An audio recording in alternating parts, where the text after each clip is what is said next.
Hello, everybody. I'm Pilar Archila, and I have a special guest today.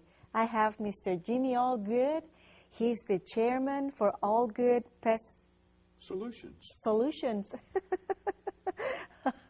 You see, I needed that little push. That's right.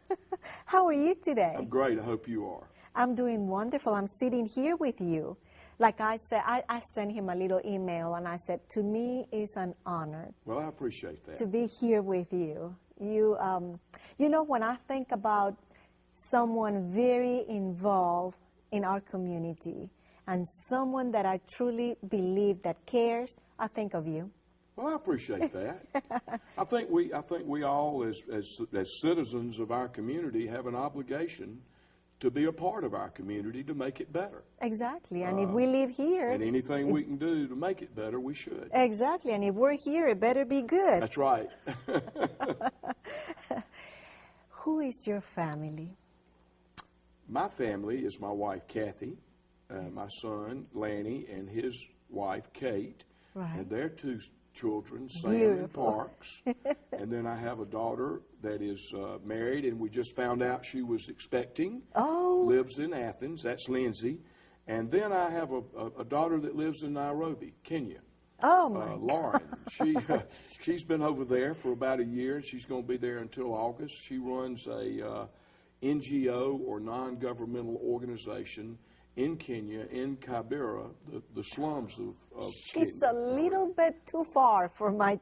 We went over there and visited her last year. Oh, that and it sounds... was probably the most unbelievable trip of our lifetime. Oh, my goodness. Really, really something. You see, I thought my son, Santiago, lives in San Francisco. Sure. And I thought that's the end of the world. Well, I'm telling you, getting to Africa is a long way. I will tell you, but it shows the heart and soul of the country, and we felt a lot better after we got back.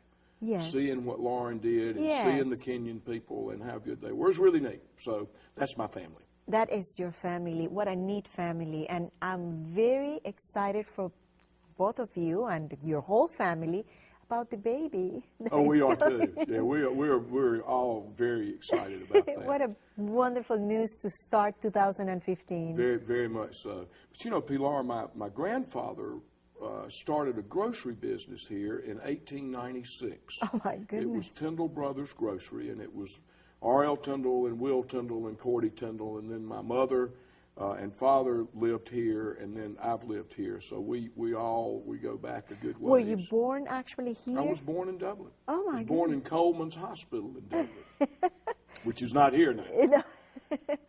Oh, my goodness. And your wife is also from Dublin? My wife is from Dublin. We live on the same farm that my wife was born on, out the Toonsboro Road. Now, her mother and father have passed away, but we bought the farm 25 years ago, and we live there. So, yes. That is a beautiful story. It's not very often that you meet someone that is actually native. Yeah, we really, and my mother was, I'm an only child, but my mother was very influential. My mother ran the cable company here, cable television. Oh. She was in management when ladies didn't do a lot of management around. So that's where I got a lot of my community involvement. Mother was very involved with the St. Patrick's Festival and did a lot of things in the church, too. But you know, that feeling to be involved in our community is such a warm, wonderful feeling. Well, I think it's almost an obligation. If you've made a living here, you need to help here. Yes, yes. That is amazing. And I know you have served in different, you've been in different... I guess, how do you say that? I've done just about everything you can do in Dublin as far as civic, because I thought that's what we were supposed to do. When I got back, I graduated from Georgia, and I got back and opened my business in 1974. The first thing I did was St. Patrick's, and did it until I was chairman. I think I was chairman when I was 26, 27 years old.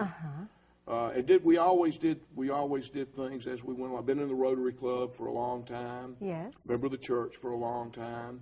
I've done more of the development authority the last 8 to 9 years than I have anything else in Dublin.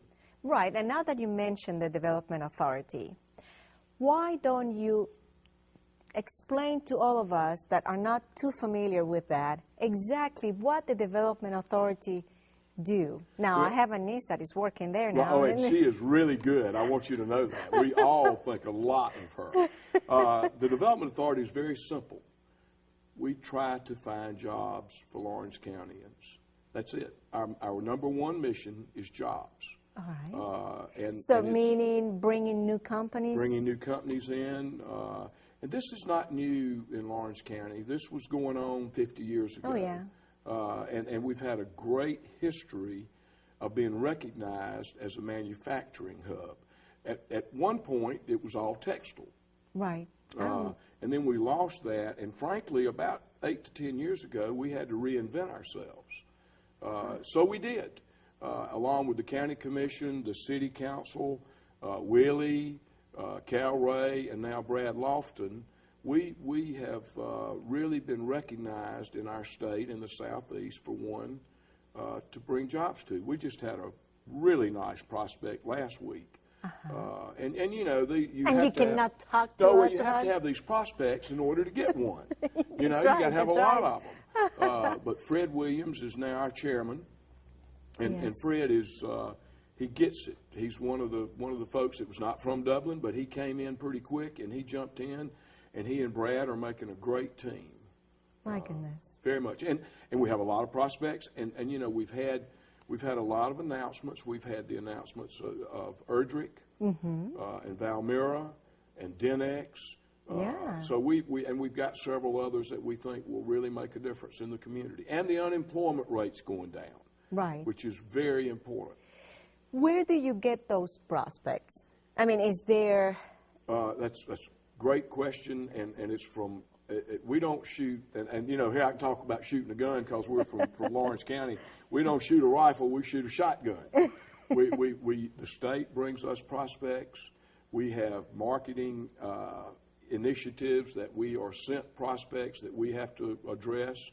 Brad knows people, I know people, and it's just from everywhere. You'd be surprised at how many of the local industries provide us with prospects. Oh, really? That are their suppliers or that they sell to, and it's been really good the last 6 years anyway.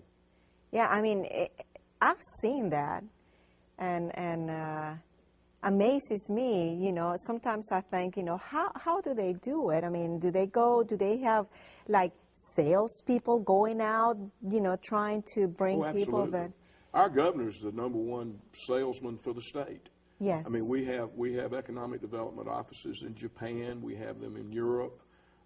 They're all over the world. Oh. And then when they receive a prospect, they will look at a community and see if it fits. And if it does, then they bring them here. The state normally does not look at incentives until there's just one community in the state. So when they come to Dublin, there may be 5 other people. Right, that are... And so what do you do in Dublin? You know, well, we try to look at them for land. We tell them about our school system. We try all cultural quality of life. We have to go through that. Yes. And it's all about fitting. Right. And if it fits, it comes. Excuse me. Let me tell you, to me, school systems was very important when we were thinking about moving to Dublin. You know, we are fortunate in that we always think that it's detrimental to have a lot of school systems, but I'm not sure that it is anymore. The Dublin City Schools has started an international baccalaureate program. Well, you see, that's what I was looking for, because my son Juan, he was in Tampa in the International Baccalaureate, the IB program. And when we moved here, they told us Macon is the closest. Yep. When I heard that they opened that here, the first thing I did, I called my son, which he's been already out of school for many, many years, and I said, guess what? Well, and but you know how it's that here. happened? Tell me. We talked to Chuck Ledbetter, and Chuck Ledbetter will tell you today the reason we did the International Baccalaureate is for economic development and to help bring jobs to Dublin. Yeah. And to help our kids. He was very sad because he wanted to graduate in the IB program. And, well, it didn't happen. I mean, he still did very well, and he's doing great. But it's a good program. The Career Academy that's just opening now. Yes. That Tiffany Lofton's doing. Right. Is unbelievable, and the coordination with the technical colleges, yes, with the high schools, as you well know, with the dual enrollment. I mean, we're doing good. I know. I know. Good. I was so impressed. We're not there yet, but we're getting there. But getting very close. Yes. Yes. Well, I think that on that note, let's take a little break. Okay. And we'll be right back. Don't go away. Thank you for staying with us. I'm still here with Mr. Jimmy Allgood, and we're talking about interesting things. I know that you were, back in 1994, the chairperson for the U.S. Chamber of Commerce accreditation. Yes. That was the year that, we got accredited. That, and I think in order to talk about that, we have to talk about why. Yes, I want to know why. And there's absolutely one reason for that. Willie Polk. Willie, I was on Mike Cawley was the chairman of the chamber. Yeah. And Harold Duncan at that time was our president. And Harold retired again. And there were three of us, G.V. Alexander, myself, and Reggie Hedrick. I don't know that you remember him. He was with Alan Bradley. We were the committee. The name is very familiar. We were the committee to hire, Jiva. And we, you know Jiva, but we were to hire a new chamber person, and that happened to be Willie. And when Willie came, she didn't stop much. So Willie said, we need to be accredited. And it's like 10% of all the chambers in the country are accredited. And you have to do it every 5 years. Right. And to be honest with you, Pilar, it was not as that much work on me as it was Willie and her staff. But they put books together this thick, and it passed. And we've done it every year. And it's kept us, it just gives you a little more credibility, I think, as a chamber. Yes. I mean, only 10%. That shows that it's not like anyone who just send an application, get it. Right. So you have to do more than that. Well, and it's financial, it's membership, it's what you do in the community, it's how you express yourself to the state and to the country, how you take part in legislative affairs. So it's a pretty in-depth certification that we've done. This is probably the 5th time or 6th time, I think it's the 5th or 6th, and I guess this year, again, they need to go through that very good paperwork and all that. How did you end up being in that position, with the accreditation? Well, I was chairman of the chamber. I don't even know when that was, but after you become chairman, they tend to put you back up there to see if you can just get something through, and that's what I did. We were, and again, it was more Willie than it was Jimmy. But Jimmy, I am so impressed. I have no idea how you do it. You've been in so many things, plus running a company. Well, I'll be honest with you, Pilar. In our company, we now have, I think, 21 locations. And what we do is we are a part of the community. Yes. And if you're a part of the community, it helps your business. Always Rotary was a great business grower for me. Yes, yes. And people appreciate it if you work hard, and then your business grows. Yes. And if you help your community, your business grows. I was talking with someone, you don't do these things for the Development Authority or for the Chamber to get business. You do it where the ship rises. And if the ship rises, you're going to be in the ship. And so that's what you do. Yes. When I'm in my job, being an interpreter for the state of Georgia, for the judicial system, I drive all over the state of Georgia. And this feeling when I go to XYZ town and I see Allgood is so exciting. Let me tell you, I look at that and I said, oh, it feels like home. Just looking at a billboard or looking at an office. You know what? I feel the same way. And I have my son, and I have 3 partners in Atlanta now, and we have, I think we have probably 300 or 325 employees. And it still gives you that good feeling. Right? Yes. We were down in Brunswick this weekend, and I saw a truck, stopped him, wanted to talk to him, see how he was doing. You know, it's just what you do. You know, things like that, even if a truck passed me and I look and it says Allgood, I go, man, this is so That's exciting. good. And I'm thinking, I'm not even close to Dublin. And you know, here there is an Allgood. It's been a nice, this is our 41st year in business. My goodness. I don't look that old, do I? No, you don't even look one day past 41 years of age. Well, let's talk about the Port Authority. Okay. I can do a lot of that now. You can really talk about that. That's sort of what I've put a lot of my time in the last 2 years.